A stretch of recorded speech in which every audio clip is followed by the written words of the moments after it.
Bom dia, boa tarde, boa noite, caros ouvintes do Acervo Fantástico. Meu nome é Felipe Sobreiro e estamos no segundo episódio do nosso novo podcast.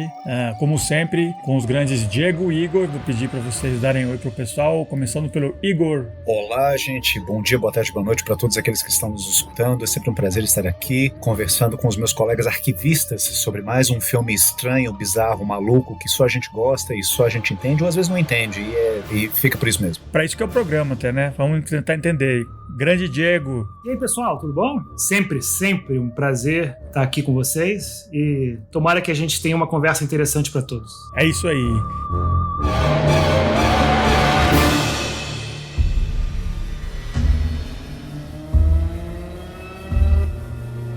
Então, pessoal, hoje o nosso episódio é sobre Infinity Pool, filme de 2023, produção canadense, do Brandon Cronenberg, um grande diretor jovem, assim. Nós, no nosso anterior podcast Câmera Obscura, né, que vocês conseguem encontrar no Spotify, nós conversamos do filme anterior dele, que foi só o segundo filme dele, o Possessor, de 2020. E é um cara com uma visão muito interessante, assim, tá levando adiante, assim, alguns dos temas que o pai dele levava e leva até hoje na obra, né, mas tem um traço, assim, independente próprio dele. Eu sei que pelo menos o Igor e eu somos fãs, né, vamos ver o que o pessoal achou desse filme. Começando pelo Diegão, velho, e aí, quais são as suas impressões, assim, gerais, inicialmente? Bom, impressões iniciais, eu achei o filme agradavelmente desagradável. Eu me senti, assim, tive sensações de enclausuramento, assim, de tensão, de nervosismo, né, de incômodo. Mas eu gostei porque eu senti que era o estilo e a estética do filme e a maneira de narrar o filme. Eu achei o filme extremamente bem feito. Eu acho que o Brandon Cronenberg tem uma voz, de fato, parecida com a do pai, mas ele tem uma voz. O filme é muito lindo, é muito bem feito. Eu gostei muito do que ele usa. Eu não sei se ele usou efeitos digitais, né? Nunca dá pra saber, mas eu acho que se usou, ficou muito discreto, porque eu gostei muito da maneira como ele usa efeitos óticos, né? Especialmente para retratar estados alucinógenos, né? Eu gosto muito da maquiagem, eu gosto muito de efeitos práticos, né? Eu gosto de horror corporal, de body horror físico, né? Prático, sem digital, sem nada CGI, assim, e ele faz muito bem. É um gore que não é gratuito, ótimo gore, assim, um gore estético que tem razão, justificado, fera, bem feito, bonito, chocante. Então acho que eu tive umas reações assim emocionais que talvez o filme seja pensado para isso, né? Eu realmente, Brandon Cronenberg me afetou, me incomodou, mas eu acho que é um filme que é para incomodar, né? Então minha impressão geral é que eu gostei muito do filme, gostei. Igor, e você, meu amigo? Qual foi a sua impressão geral, assim? A impressão geral é muito parecida com a impressão que o Diego teve também. Eu achei o filme agradavelmente desagradável, assim. Aliás, dizer que um filme é desagradável para mim isso é um elogio, né? Porque vocês que escutaram alguns outros episódios do nosso podcast antigos, né? Tanto Sala de Projeção quanto Câmera Obscura, sabem que eu gosto de filmes que me desafiam, filmes que me provocam, filmes que me desagradam um pouco também. E esse filme é um deles, né? Não só pelo visual dele, que aliás é um visual belíssimo, né? Tanto a cinematografia quanto as cores, a paleta de cores que ele utiliza, né? Cores muito fortes, né? De forma geral, expressando emoções muito intensas, mas também eu achei um filme muito denso, assim, a história, né? Ele é tematicamente muito rico, eu acho que ele aprende significados, assim, eu acho que a gente pode tirar muita coisa conversando a respeito dele. Assim, esse é o terceiro filme do Brandon Cronenberg. Eu sou um grandíssimo fã do Cronenberg pai e tô gostando muito desses filmes agora do filho dele. Esse é apenas o segundo filme dele que eu assisto. Eu assisti o Possessor, ainda não assisti o primeiro filme dele, que dizem que é muito bom. E esse é o terceiro filme. Eu acho que se o Cronenberg filho continuar por esse caminho, eu acho que ele pode vir a se tornar um diretor tão importante, ou quiçá, né, arriscaria dizer, mais importante que o próprio pai dele. Porque lembrando, o pai dele, no terceiro filme, ainda estava assim, engateando um pouquinho, assim, sabe, com temas ainda meio escatológicos, de body horror, fazendo um cinema ainda muito preso ao cinema de gênero, mas assim, já com características autorais. E parece que o Brandon, né, o filho dele, já é um autor no terceiro filme dele, sabe? Eu já vejo, sabe, no Possessor, que é o segundo filme dele, eu já vi marcas autorais bem marcadas lá. E sim, assim, deve muito ainda ao cinema do próprio pai, mas já tem uma personalidade própria, né? Já tem uma identidade, essa curta cinematografia dele. Então, assim, ansioso para ver as outras coisas que ele vai fazer. Agora, dito isso, também é um filme que eu não indicaria para todo mundo, não. Você tem que ter um estômago um pouco forte para poder assistir, não só por conta das cenas de gore, mas também porque essa é uma história bem fucked up, né? Que diabos é isso Sim. que a gente acabou de assistir? Antes de falar do trama, né? eu assisti os 3 filmes dele já. O Antiviral, que é o primeiro, é realmente um filme meio mais amador, assim, mais independentezinho, mais de baixo orçamento mesmo, assim. Tem aquele ator Caleb Landry Jones, né, que é super estranho, assim, ele já é muito bem escolhido, né, para um filme dessa linha de body horror e obsessão com sangue que tem no primeiro filme. E eu gostei muito desse aqui. Eu não sei se dos 3 é o que eu mais gostei, assim, eu não sei se ele tá claramente em ascensão ou se eu ainda curto um pouco mais o Possessor e tal, mas como um filme, assim, esse aqui também não tenho o que criticar, assim, grandes falhas e tal, é um cara muito seguro, assim, né, e realmente é chocante propositalmente. Se você assiste e você tá achando ruim, é exatamente o que ele quer que você sinta, né? Não é de graça, né? Não é um erro que você tá assistindo e você tá se sentindo desconfortável, desagradável. É realmente isso, né? Tem uma sátira social, tem uma série de temas assim densos e complexos, realmente, independentemente do sangue e tal, você fica... É um filme meio pesado, assim, mas é super interessante de ser assistido, né? Mas realmente, né? Não é um filme que qualquer um vê assim tranquilamente, né? Que é um filme meio... Você tem que estar com uma disposição certa, assim. Falando assim da trama por cima, né? E como sempre, né? Vai ter spoiler, então não vamos driblar muito, né? Porque senão não tem do que conversar, né? É um casal, a mulher é rica, o marido é um escritor que tá com um bloqueio e tal, escreveu um livro só e não sabe o que fazer, eles estão num país fictício, né? Da Europa. Acho que é Latouca, uma coisa assim, que parece meio balcânico, assim, mas não é um país exatamente real, então você fica com essa vibe meio balcânico, meio mediterrâneo, né? E eles conhecem lá dentro de um resort onde eles estão de férias, um outro casal, né? Um homem mais velho francês e a mulher que é a Mia Goth, que tá ótima nesse filme. Ela tá sempre ótima em tudo, né? Na minha opinião. E é um casal, assim, que bem sedutor e eles vão se engraciando, assim, ficando amigos e... Eles acabam saindo do resort com um carro emprestado que eles alugam, assim, para um piquenique. É um pessoal mais libertino, assim, do que eles, né? O escritor e a esposa. E aí, quando eles estão retornando, o escritor tá dirigindo bêbado, assim, ele atropela um local. Eventualmente ele vai preso e tal, pra resumir um pouco. E a grande jogada desse filme é um país super draconiano, as leis, assim, né? Se você mata alguém da família da vítima, tem que te matar obrigatoriamente. Só que tem, né, o elementinho de ficção científica aí, né? Tem um loop aí, uma maneira de sair dessa punição que eles te oferecem um clone seu, que vai ser executado no seu lugar, né? E aí que, quando eles testemunham isso acontecendo e tal, o escritor que estava super bloqueado, ele tem um tipo ele desperta algo nele, né? É uma cena muito, muito, muito interessante, que é o filho do morto que tá executando o clone do protagonista com uma faca, e todo mundo, a mulher tá horrorizada e tal, só que aí você vê que o cara começa a sair daquele marasmo dele, ele começa a sorrir, né? Tem algo ali que tá acordando nele, né? Então ele começa a entrar numa série de crimes com esse casal lá que tá convencendo ele a participar, porque eles vivem nessa nuvem, né, de que eles sabem que pagando pro Estado eles conseguem fazer o que eles quiserem, qualquer crime que eles pagam, e quem paga a punição, quem é executado é uma cópia deles, né, é um clone. Que inclusive não sabe, um clone que tem as memórias da pessoa, né? Que parte do castigo é que a pessoa acha que não é um mero corpo vazio, né? Quem tá morrendo acha que ele é a pessoa original. E aí a história se desenvolve a partir disso, né? Também não dá para entrar muito em detalhes, mas é isso, né? Essa corrupção que tem deles descobrindo essa carta branca para cometer crimes, porque eles têm dinheiro num país que permite, e tem esse elemento de ficção científica, né, de que eles podem ser clonados e quem paga a pena é o clone, né?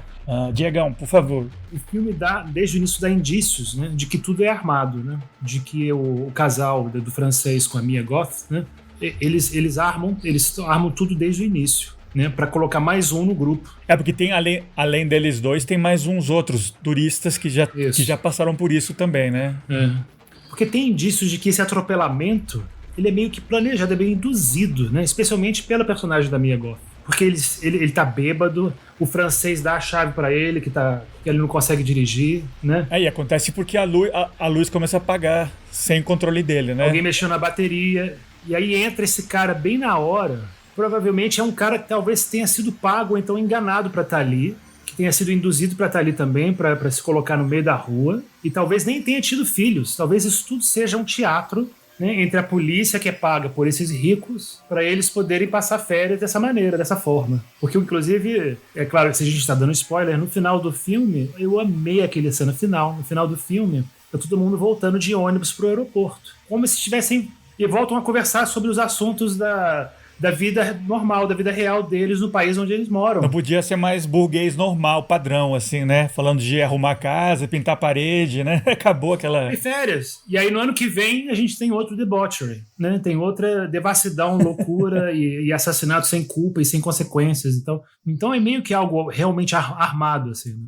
É um tipo daquela velha trama que já fizeram 1000 filmes, né? Com aquela premissa do Most Dangerous Game, né? O jogo mais perigoso, que é no qual os ricos organizam tipo uma caçada aos pobres, né? Esse é tipo uma atualização disso, né? Além desse, do Most Dangerous Game, eu fiquei, por causa do cara ser francês, eu fiquei viajando que ele é tipo como se fosse uma brincadeira, como se fosse um substituto, um avatar do Marquês de Sade, né? Uma homenagem ao Marquês de Sade. Porque é meio isso, né?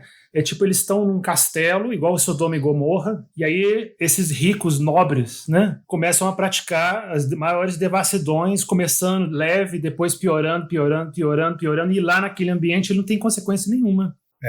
Filmes como Saló, do Pasolini, vem à mente nessas horas, porque é basicamente isso, né? Esse é um grupo de elite, né, da sociedade que se reúne em um local específico, um local recluso, né, uma espécie, assim, no caso do filme, né, do Infinity Pool, eles estão num resort paradisíaco, né, totalmente afastados de tudo, no alto das montanhas, em um país que aparentemente é um país que sofre com uma ditadura militar terrível, né, assim, extremamente punitiva e restritiva, né, com regras draconianas, como o Felipe colocou muito bem, mas eles estão isolados nesse lugar, e dentro desse lugar, né, eles têm a permissão comprada pela riqueza, pelo dinheiro deles, de poder fazer tudo o que eles quiserem, né? Então não tem limites, né? Essa é, inclusive, eu acho que é a metáfora do filme, né? Que está no título, né? Essa Infinity Pool, né? Essa piscina, né? Que é construída, que dá a sensação de que não há limite, né? De que não tem um fim, né? De que você não tem exatamente um horizonte bem determinado, onde você tem a piscina e você tem o resto do ambiente onde você está. Infinity Pool é aquela piscina de borda infinita que chama, né? Que você entra nela e você não sabe onde ela termina, né? É um elemento bem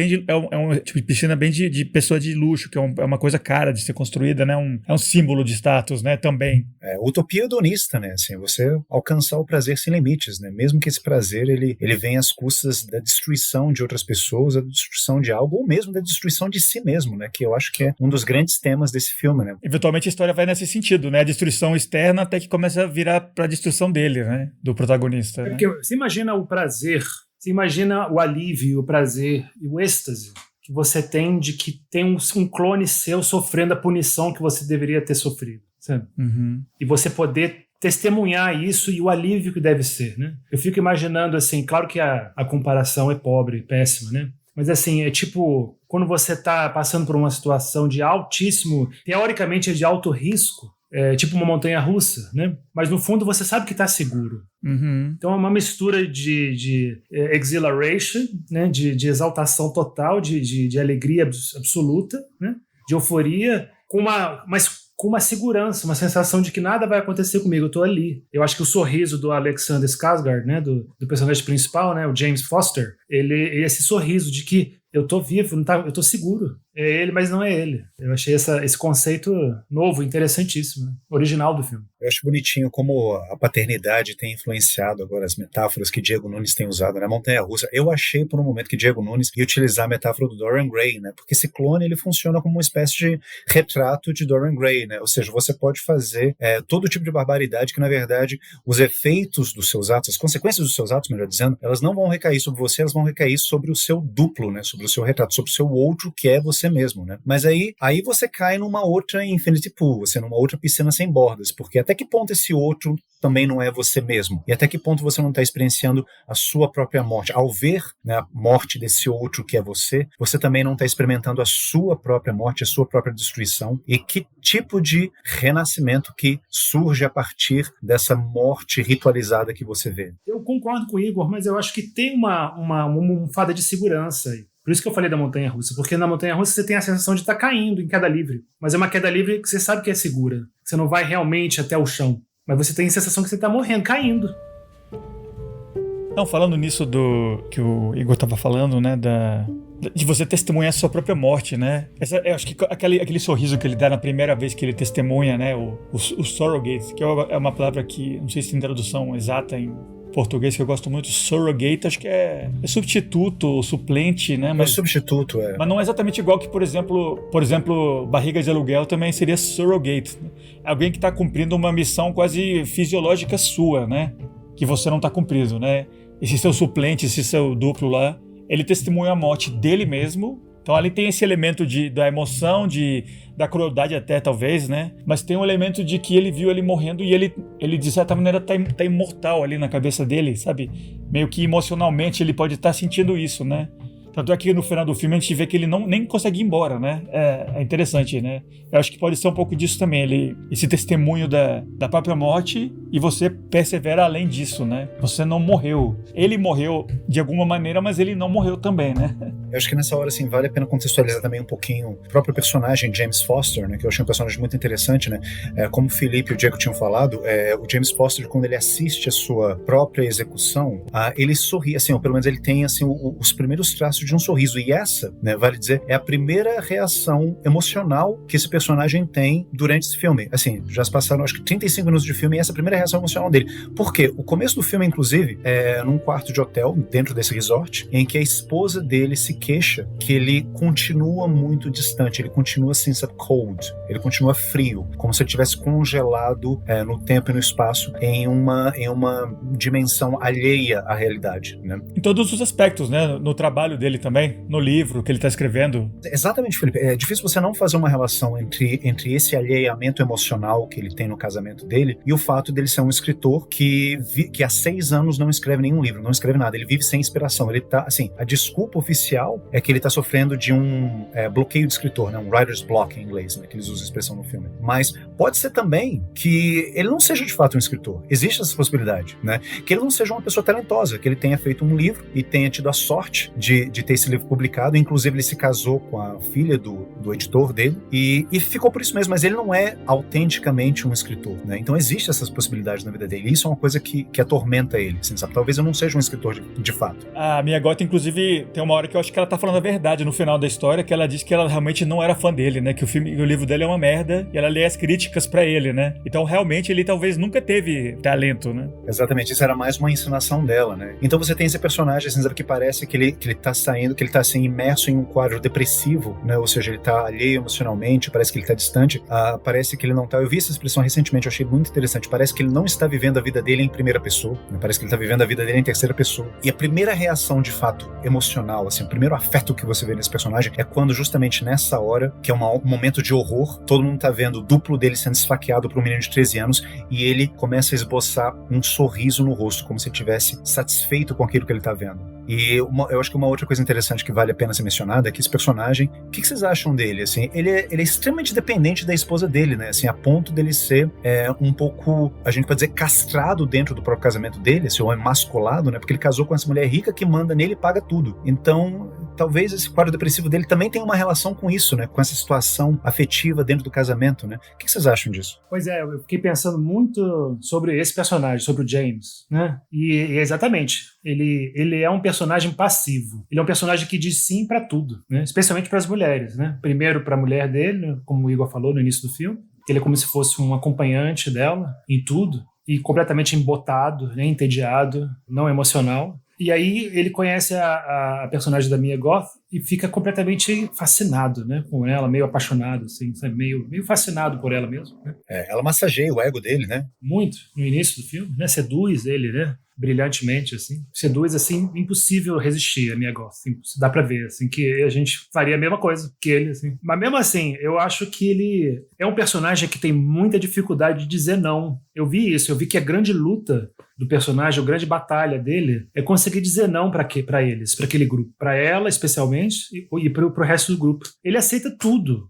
Eu fiquei impressionado que a polícia pega ele e tudo que eles mandam ele fazer, ele obedece, sem pestanejar muito. Ele põe a roupa, ele assina o que tiver que assinar, ele vai aceitando e ele vai na festa e a minha fala pra ele fazer várias coisas, ele faz, ele aceita, sabe? Então ele vai dizendo sim, sim, sim. Então fiquei pensando, assim, é um personagem que não tem a força, que a Mia Goth fica falando pra ele que ele é muito... Mostra a sua força, sabe? E é o contrário, né? Mostra que você é fraco, mostra que você não aguenta a nossa sedução, mostra, diz sim, diga sim, continua aceitando. Porque se ele fosse forte, ele conseguiria ter dito não no meio do filme, como ele, no final do filme, ele tenta, ele luta muito pra dizer não quero mais, eu não aguento mais, não, sabe? Mas eles massacram ele no fim, né? Ele não consegue, não tem saída, é quase que é um mini estado fascista pra ele, assim, ele não consegue fugir daquilo, não tem escapatória. Então, é um exemplo bom, assim, uma boa crítica ao homem, né? Ao masculino, a fraqueza masculina de obedecer, de se dizer, não saber dizer não, de não ter o mínimo de autocontrole e de força interior para falar, não, já chega. Tem uma gíria pra esse tipo de marido, assim, que é o chupim, né? Que é o cara, assim, meio amo de casa, que é sustentado pela esposa, né? Então é meio que uma caricatura, né? Eu achei interessante o fato de que é ele que tá representando isso, né? O Alexander Skarsgård, que é tipo um viking, né? Um modelo gigante lá, super forte, e é um papel super meio pacato, assim. Eu tenho assistido filmes com ele recentemente e tal, que é interessante ele como ator, assim. Você talvez não leve muito a sério, porque é um cara super bonito e tal. Tá representando muito legal nesse filme, assim, em oposição a outros papéis dele, né? Você vê ele no The Northman, ou no próprio Succession, né? Eu achei que ele fez um cara pequeno nesse filme, né? Não fisicamente, mas é um cara menor, assim, meio abaixado pela circunstância dele, assim. Sim. Chupim, de onde que vem essa gíria? Um dia desse eu estava brincando com os amigos da minha esposa, que é professora, aí falando, mas vai passar em concurso, não sei o que, bababá. Aí alguém falou, o bom é ser chupim mesmo. Eu falei chupim, aí falaram, pois é, o marido de professora que é sustentado pela esposa, especificamente é chamado de chupim. Aí eu pesquisei, realmente é uma gíria. Que coisa específica. Tem um comentário que eu gostaria de fazer, assim, eu enxerguei nesse grupo de turistas muito ricos, né? Eles têm, eu acho que a missão deles é carregada de uma certa dubiedade moral, assim, porque se por um lado eles de fato massacram e abusam, né, do personagem do Alexander Skarsgård ao longo de praticamente todo o filme dele, existe essa vontade por parte do grupo, né, de que ele faça parte deles, né, mas para que ele faça parte deles, ele tem que passar por uma espécie de awakening.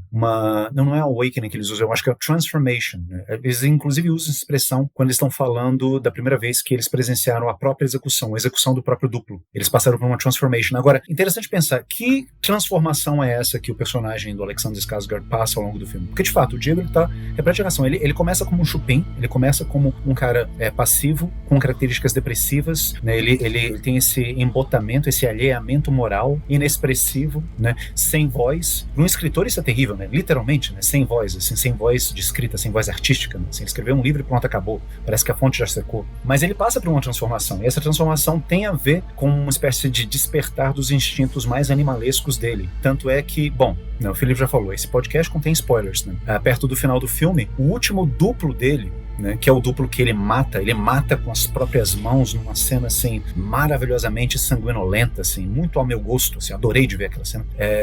É o duplo dele que é tratado como um cachorro, né? Ele é levado a ele numa coleira, né, totalmente submisso, e ele não fala, realmente passivo, é meio animal, não né? Fala, sabe? E a personagem da Mia Goth, né, a Gabi, né, ela fala assim, agora mate o cachorro. Se a gente interpretar esse filme como sendo uma espécie de sonho ou um pesadelo, talvez ela estivesse querendo dizer mate o cachorro, ou seja, essa servilitude canina que tem dentro de você, mate isso. Desperte essa sua animalidade. E ele já havia demonstrado, né, que ele tem isso dentro dele, né, assim, sabe? Nesse hedonismo selvagem, né, que ele apresenta ao longo do filme, né, ele tem assim, essa coisa animal, né? Da primeira vez que ele espanca o duplo dele, né, ele começa a fazer uns barulhos estranhos com a boca, né?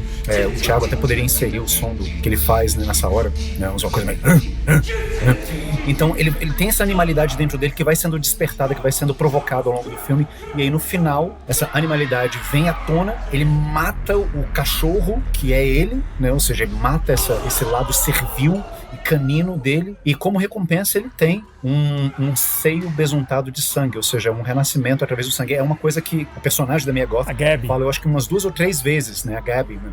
2 ou 3 vezes você renascerá ou haverá o seu nascimento através do sangue. Ou seja, através do sangue, daquilo que o sangue simboliza, né? Através dessa violência, através da selvageria, através de se despertar do lado animalesco do homem, que a gente teme, né? Porque a gente vê as consequências nefastas disso na sociedade, mas que ao mesmo tempo ele é essencial, né? Porque sem isso, né, você acaba se tornando um chupim, acaba se tornando um bobão, acaba se tornando um passivão. Um zero esquerda, né? E no caso do filme, esse animalesco é mais também uma independência, né? Sim. O que o Hugo tá falando faz sentido, porque logo depois dessa cena, depois que ele se transforma, depois que ele mata o eu dele, cachorro, a edição corta pra eles no dia seguinte indo embora já. Ou seja, beleza. Tá todo mundo livre, ele tá livre, acabou o estado de sítio, ele não precisa mais tentar fugir, nem acabou. Aí todo mundo embora e as férias terminaram. Ou seja, a transformação dele coroou o fim, fechou com chave de ouro as férias de todo mundo, inclusive a dele. Então parece que a missão de todo mundo estava meio realmente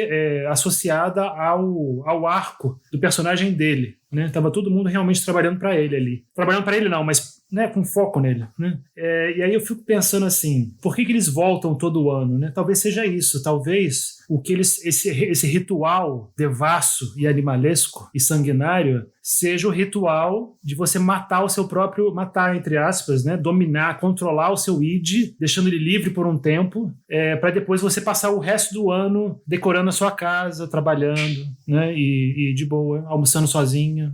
Não só isso, mas ainda eu acho que as férias para ali, nesse estágio onde eles estão, que é um grupo, né? Não é só eles, e sim, a impressão que eu senti agora vendo o filme é que cada férias que eles vão, eles convertem alguém mais para se juntar a eles, né? E essa conversão é suficiente para eles voltarem pro mundo, e daqui a um ano todo mundo volta e absorvem mais alguma outra pessoa, né? E tem esse indício no final do filme de que o cara, ele continua meio sem rumo, no sentido de que eles conseguiram renascer, eles converteram ele, né? Nesse eu independente, só que eles conseguem voltar para a vida deles, né? Daqui a um ano eles voltam. Ele não. Ele falou, tá, e aí?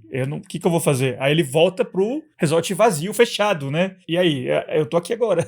Eu renasci pra quê, né? Aí todo mundo consegue exorcizar toda essa violência e tal, conseguir mais alguém para se juntar a eles e voltar pra vida, né? Ele não. Ele saiu de um estágio meio paralisado, passou por mas ele continua meio sem rumo no final, né? O filme fecha com ele olhando pro nada, pra praia, na chuva, assim. Não tem vida. A vida lá fora não é interessante mais. Eu só quero ficar aqui fazendo isso, pra sempre. Perfeito. Eu só ia fazer uma observação também em cima de uma coisa que o Diego falou. Assim, eu não tenho certeza se, na verdade, o que eles matam... Eu não tenho certeza, né? Se o que eles matam, né, nessas férias, nesse resort mediterrâneo maravilhoso, é o id deles ou é a persona deles, né? Justamente aquele lado mais servil deles que tenta obedecer à lei, mas aí não consegue, acaba transgredindo, e aí, a partir daí, eles conseguem, aí sim, liberar o id deles. Mas assim, enfim, discussões pseudo-psicanalíticas à parte, né? Porque eu também não sou um expert no assunto. Concordo com você, Diego. É isso mesmo. Eu acho que eu acho que ele fica, assim, o final do filme é um pouco misterioso, né? Porque ele pode voltar, ele tem a oportunidade de voltar para a vida que ele tinha antes, ao lado da esposa dele, inclusive, né? Uma das últimas cenas é ele falando com a esposa ao telefone, dizendo que sente falta dela e que se arrepende de tudo que aconteceu e que ele vai voltar para casa e que logo eles vão se encontrar e vai ficar tudo bem.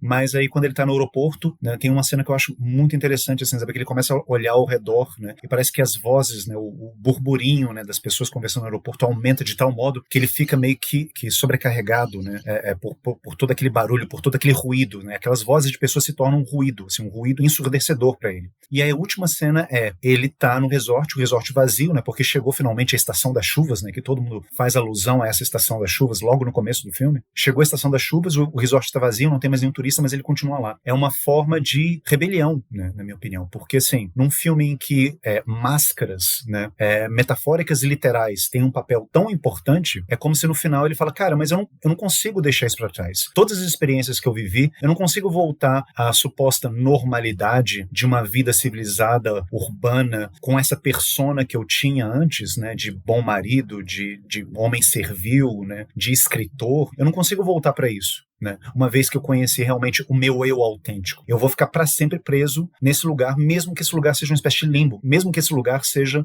um lugar nenhum, um resort vazio de turistas em meio à chuva. Mas eu fico pensando assim, talvez seja um defeito do filme, sem querer. porque ele tem que pensar melhor sobre isso, porque ele é um ato de rebelião, né, de fato, né, esse negócio dele ficar lá no hotel fechado, no resort fechado, chovendo em cima dele, né, sozinho. Mas até aí, até esse ato final dele voltar para lá, talvez esse ato final dele seja o único ato dele realmente como agente, assim, no sentido de agência. Ele que decidiu sozinho fazer isso. Porque até esse ponto, tudo que ele faz é mandado, né? Especialmente pela Gabi, pela Mia Goth. Concordo com você. Por que isso não é feito do filme? Eu acho que você tá certo. É justamente o momento que ele vira, ele fica de fato agente. Ele fica tão agente, ele fica tão dono de si, que ele não vai nem voltar pra esposa e ele também não vai se tornar mais um turista louco, rico, que vai ficar fazendo loucura durante as férias. Ele não pertence a nenhum grupo mais. Ele é dono,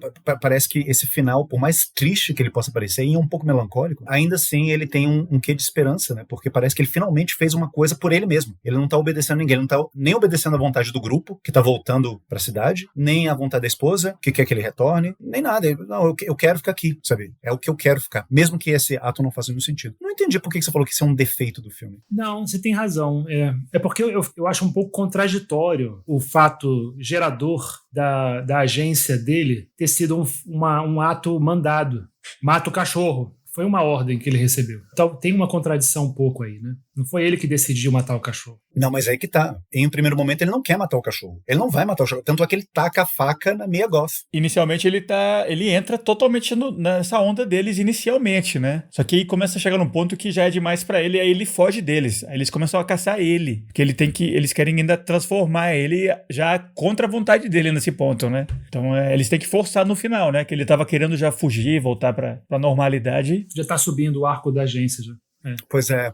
Já ele tá no ônibus voltando, né? Eles sequestram ele, dão um tiro nele, ele foge pro mato. Tem uma agência dele de sair já daquela influência deles, né? Exatamente, ele já não tá mais obedecendo o grupo. E eu, de fato, quando ele mata o cachorro, ele não tá mais obedecendo o grupo. Ele mata o cachorro em legítima defesa, porque alguém fala pro cão Skarsgård, né? Assim, pega, avança, e o cachorro pula em cima dele. E aí é uma questão de vida ou morte, sabe? Ou eu trago à tona, sabe, toda essa energia selvagem, né, de homem primitivo que eu tenho dentro de mim, sabe? Ou eu morro, e aí sim, morrendo, né? Aí sim, na morte dele, eu vou estar sendo vítima desse grupo aqui. Eu vou ser vítima desse grupo? Não vou ser vítima desse grupo, né? Eu vou sair por cima disso aqui. E ele ganha, né, estranhamente, uma recompensa, né, no final. Essa é uma cena maravilhosamente weird, né, que eu adorei, né? A Mia Goth dando de mamar, com o seio todo. É super literal, né, pra mim. Mas super literal. Então, fala pra mim, então, isso aí, o significado disso, porque talvez seja uma alusão a ela, talvez seja uma bruxa, né, que ela gera sangue em vez de leite. Poxa, velho, ela pega a mão besuntada dele e passa o sangue na mão. Mas o fato dela dar de mamar tá representando o renascimento dele, né? Ele é um bebê, é uma nova pessoa, né? Só por isso, né? A minha leitura é bem... Renascido pelo sangue, dele mesmo. Renasceu pelo sangue. Ele é uma criança nova. Então, ó, eu sou sua mãe aqui, simbolicamente, nesse sentido, né? Eu que administrei o seu nascimento, né? Pois é, exatamente. Na verdade, eu sou... O Felipe tinha falado surrogate, né? Assim, sabe, substituta, né? Eu sou sua outra mãe, eu sou sua mãe de aluguel, eu sou a sua surrogate mother. Ou seja, sua mãe, né, te deu leite. E olha só essa simbologia que tem do leite, assim. Ela te deu leitinho pra você ser essa ovelhinha, né? Esse menininho bonzinho aqui, né? Bosta, né? Como é que é o nome, né? Chupim. Pra que você se tornasse chupim. Eu não vou te dar leite, não, fera da puta. Eu vou te dar sangue pra você beber sangue. Como os homens do norte beber sangue. Ó, tem um elo aí com o Drácula. Exatamente.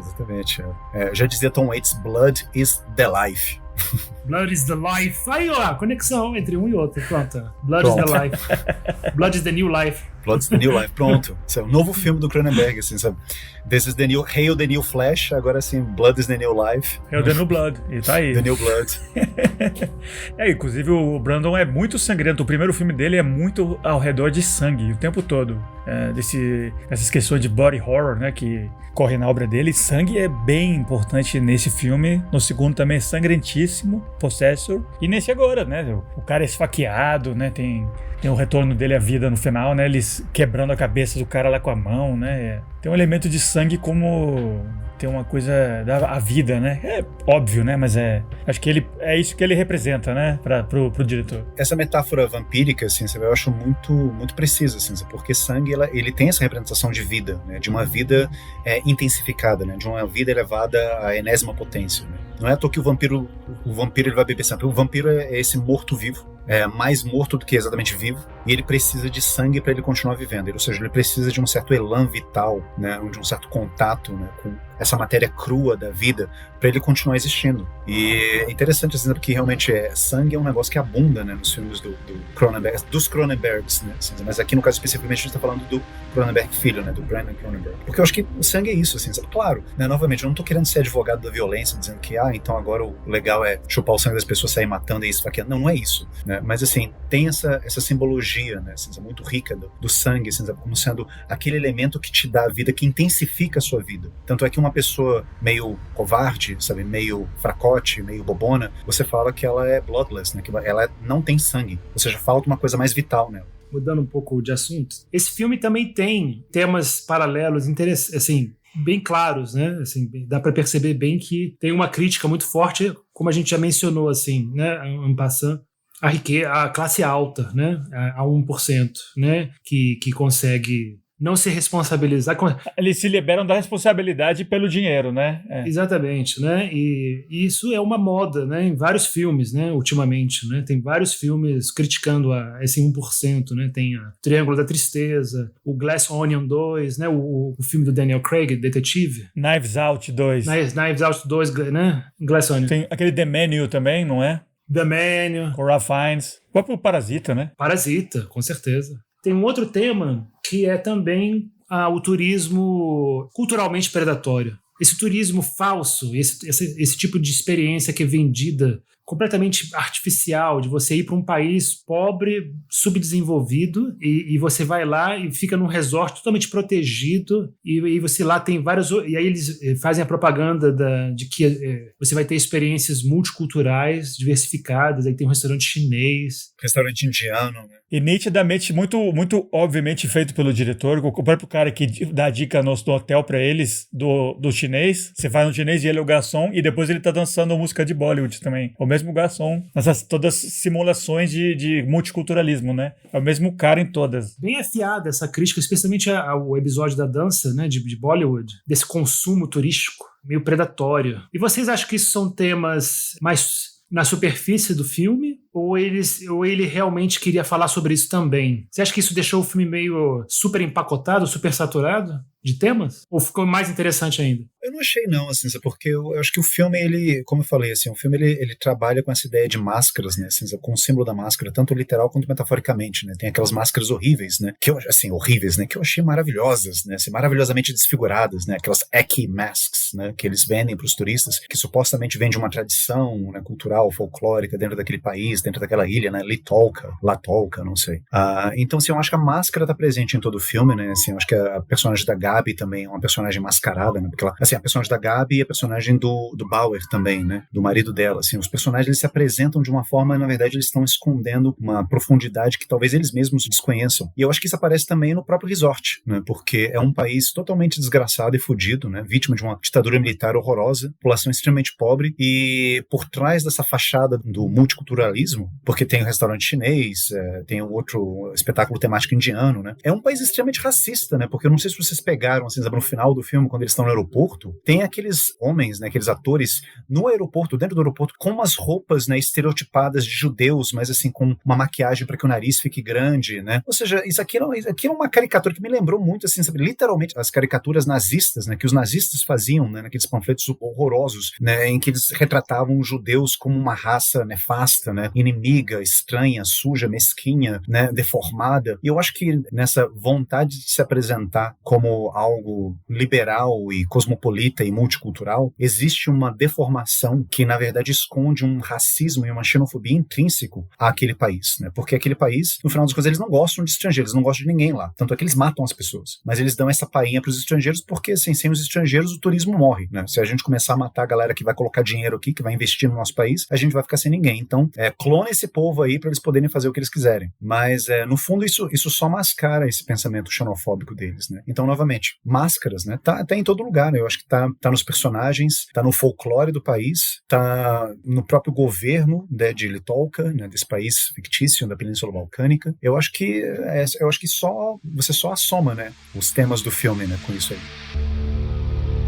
Eu queria fazer uma pergunta desse esquema sobre resorts, né? Se vocês têm alguma experiência, que é realmente um ambiente meio surreal, meio... Quando estava no segundo grau, a gente foi com o pessoal da na Colômbia que eu estudava, né, em Bogotá, a gente foi para República Dominicana, né? Todo mundo foi do último ano da escola, não sei o quê. É muito legal, mas realmente, né? Você não tem a experiência, podia ser lá, podia ser em qualquer país do mundo, porque você tá num troço fechado, numa bolha lá, né? A memória que eu tenho é que isso, né? Uma experiência muito curada, muito turística e, né, intercambiável, né? Não tem nada de especificamente do país, né? Eu sei que anos atrás, por causa de trampo, o Diego, você tava, acho que no Togo, na África, e você ficou, não sei, a impressão que na minha cabeça que você ficou é que era um lugar assim meio isolado, né? Não sei se era no meio da cidade ou se tava no meio do lugar, assim, não sei. Não, quando eu trabalhei em Lomé, capital do Togo, é um país do oeste africano, né? Miserável, né? Do lado, fronteira com Benin e com Gana. Eu fiquei num hotel, de fato, mas era um hotel, não era um resort, e era um hotel na cidade.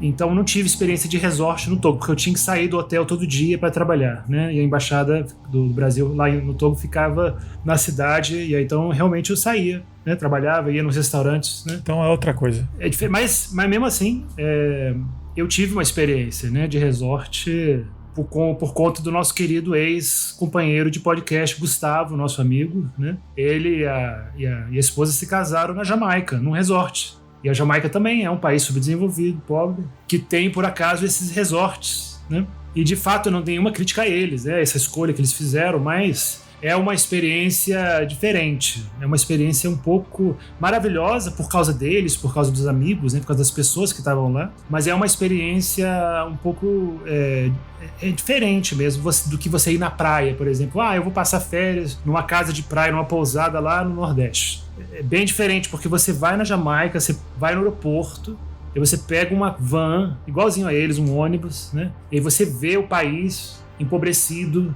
vilas, cidades pequenininhas, sabe? O país não tem nenhum tipo de urbanismo mais desenvolvido, mais, sabe? Prédio, nada, sabe? É um país realmente pobre, empobrecido. E aí você chega no resort, e como você já pagou tudo antes, isso já está tudo pago, você tem 5 dias no resort onde você pode consumir qualquer coisa, que é grátis, entre aspas, né? Porque você já pagou, né? É tudo incluído, né? All inclusive. Então você tem uma experiência que realmente, assim, parece que você está num mundo fechado, numa bolha mesmo. E eles tentam fazer com que pareça real. Realmente tinha um restaurante chinês, tinha um restaurante jamaicano, tinha um americano, tinha italiano, pizzaria, sabe? E os funcionários eram todos do país, mas eram funcionários altamente qualificados, assim, né? Excelente atendimento, falavam várias línguas, né? Inclusive eles tinham até um vendedor de maconha na praia, porque Jamaica é o país da maconha, né? Então eles tinham até um vendedor permitido, autorizado a oferecer para você um cigarrão de maconha. E pouca gente aceitava, porque como é que eu vou comprar e eu vou sustentar esse negócio? Que aí você vê ao seu redor um monte de turista branco, americano, gordo, barrigudo, lá de sunga na piscina, tomando cerveja, falando alto, ficando bêbado o dia inteiro, sabe? Aí você, meu Deus, aí o negão aqui vem cá, e tudo bem vestido, o negão, assim, com Rastafari fantasiado, parece uma fantasia de Halloween, estereótipo puro, te vendendo um cigarro de maconha. Você vai comprar isso? Nunca, sabe? Então foi ótimo para você estar com seus amigos num ambiente seguro, tranquilo e se divertir. Com eles, com as pessoas, mas é uma coisa que é uma experiência artificializada, sem dúvida. O Gustavo não vai ficar chateado que eu falei isso. Acho que isso responde o que você estava perguntando, se inserir coisa de resort era muito, né, e muito assunto e tal. Acho que não, acho que tem tudo a ver, né, porque você tá lá dentro e você já tá meio que participando de uma encenação, né, sem querer até, né. Você tá sendo induzido lá, aquela coisa meio nabábica, né? Meio absurda, né? E depois você volta pra sua realidade. Você não põe nem a mão no bolso, você não sente que o dinheiro já, sabe? É tudo assim, é livre, porque você já pagou, né, o pacote em várias prestações. E aí você vai lá e tem aquele café da manhã maravilhoso, aí tem bebida livre, de graça, é open bar, 24 horas por dia. Sabe? Nossa, é realmente nababesco, como você falou. Então no final das férias realmente dá vontade de você ficar lá até na chuva e tal, sentado lá esperando, né? Pra ver se alguém te atende. Eu queria voltar à minha vida normal, né? Real. Pois é, acho que é muito absurdo, né? Diego, fique tranquilo assim, porque eu tenho certeza que o nosso querido ex-colega de podcast, né, nosso colega do Sala de Projeção, Gustavo Leal, ele não vai ficar sentido, até mesmo porque ele nunca vai escutar esse episódio, nunca ele vai assistir Infinity Pool, né, se eu bem conheço ele, jamais ele vai ver esse filme, jamais ele vai passar dos primeiros 10 minutos do filme e ainda ouvir um episódio de podcast com a gente falando sobre esse filme, nunca. Então assim, tenho certeza, você pode falar o que você quiser, você jamais ficará ofendido. Eu achei boa essa crítica. Eu fiz a pergunta, mas eu não achei que o filme ficou cheio demais, tematicamente lotado. Não achei. Eu achei que cabe. Eu acho que tá no Zeitgeist a fazer crítica a bilionários, a milionários, sabe? Que não se responsabilizam por porra nenhuma, sabe?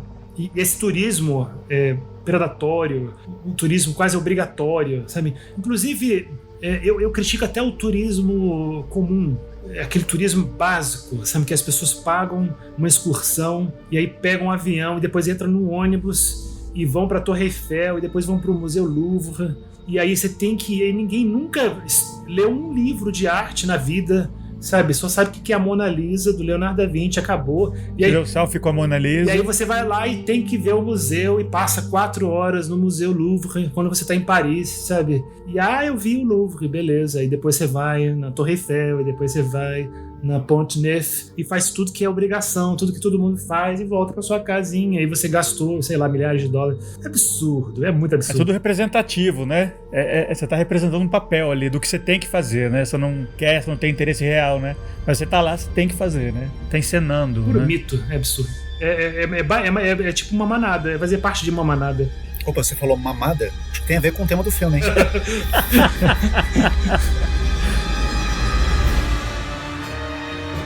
Do topo da cabeça, assim, o Diego até mencionou alguns, assim. Se você curtiu esse filme, algum outro que você sugeriria, assim, pode ser vagamente relacionado ou bem parecido, né? O Diego já mencionou vários, né? Triângulo da Tristeza é o mais próximo que eu lembro.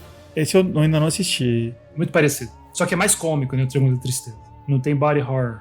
Eu recomendaria, assim, pra quem não viu, né, os outros filmes do Brandon Cronenberg, assim, mais especificamente o Possessor também, assim, filmes que falam sobre essa questão de identidade também, né, assim, a gente já discutiu, né, no nosso antigo podcast, né, o Sala de Projeção, a gente falou sobre o Sob a Pele, né, do Jonathan Glazer com a Scarlett Johansson. Eu acho que um bom filme, assim, sabe, que tá dentro desse campo semântico, né, assim, identidade e body horror. Tem um desses filmes desse padrão, assim, de The Most Dangerous Game, né, que é um filme super trash anos 90. Já que a gente fala de gênero, a gente fala de terror, ficção e tal, mas a gente fala de ação de vez em quando, né? Então vou dar a dica de um filme do Van Damme, o primeiro filme americano do John Woo, que chama Hard Target, que é isso, o Lance Henriksen é um bilionário que cobra de outros ricos pra caçarem um pobre à vontade, assim, com metralhadoras e arco e flecha, o que eles quiserem, né? Até que eles encontram esse rebelde lá, representado pelo Van Damme, e aí dá tudo errado, né? Mas é isso, né? Com essa mesma premissa vaga, você consegue fazer um filme de arte, filme de terror, filme de ação trash, de artes marciais. Tá querendo ver uma sessão da tarde boa, é esse aí, ó, Hard Target, de, acho que 93. Exatamente, é um filme com exatamente essa mesma premissa do Hard Target, é o nosso Bacurau, né, que é aí, perfeito. É basicamente a mesma história, né, e inclusive tem um correlato do Van Damme, né, no filme, versão brasileira, né, que no caso do filme é nordestino e bissexual. Isso já é o Van Damme, né, no fim das contas, né? Exatamente, bom, quem sabe, né, mas é realmente um flip interessante, né, o pessoal se rebelando contra esse pessoal, né, desses 1% que caça por esporte, né, aos outros. Tá aí uma boa dica, então. Fica então Hard Target, Bacurau e Triângulo da Tristeza como as nossas grandes dicas, assim, pra quem, se você curtiu esse aqui ou te interessa o assunto, né, pode partir para várias direções diferentes.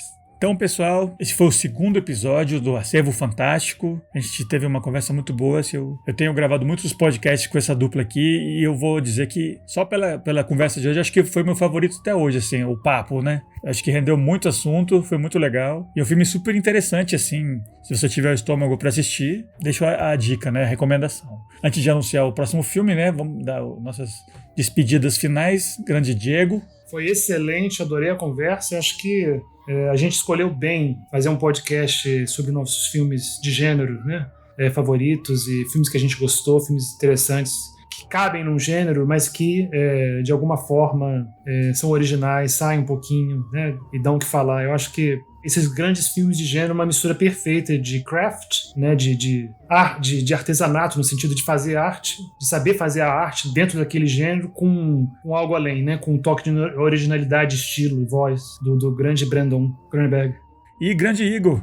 Gente, muito obrigado, assim, agradeço a presença de vocês aqui, né, e mais uma vez, eu adorei conversar com vocês e trocar uma ideia, e é sempre uma tarde, assim, um tempo muito bem gasto que eu passo com vocês. Obrigado mesmo, e espero que todas as pessoas que estão nos escutando gostem tanto dessa conversa ou mais do que eu. Então, é isso aí, até a próxima. Anunciar o filme do próximo episódio, que é um clássico, né, na minha opinião, do Alfonso Cuarón, de 2006, Children of Men, que no Brasil chama Os Filhos da Esperança, com o Clive Owen. Filmaço absoluto, assim, na minha opinião. Ficção científica, imperdível. Então, esperamos vocês no próximo episódio. Valeu!